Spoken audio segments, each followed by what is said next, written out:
So here at Newport campus, which is part of the University of South Wales, we have youth and community work. So we work a lot with young people and communities, and our students are on placement and they're required to do 800 hours per year.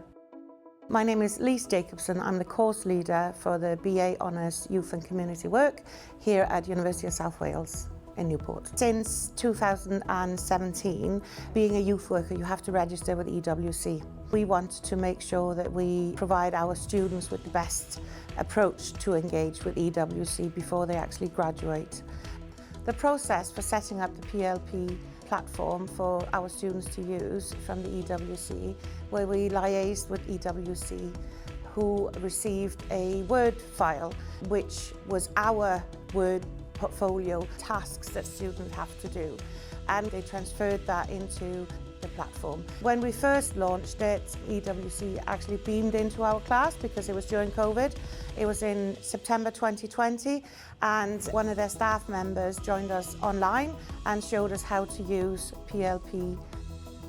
So the benefits for our students of using the e-portfolio or the PLP is that students can access it anywhere, anytime. Previously, they would need to bring their computer with them, which had the document on it, and if they forgot the computer, they couldn't access it.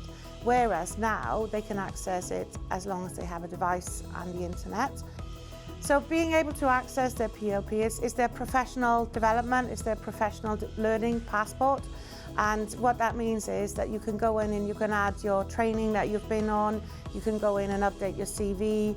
In Newport, we work with lots of different community organisations who support and work with young people. So those who do not want to do social work or teaching, be a youth worker. It's an amazing, fulfilling job. No day is the same. It's fun, it's active, and we build relationships with young people the best way that we know we can to ensure that young people become the best versions of themselves.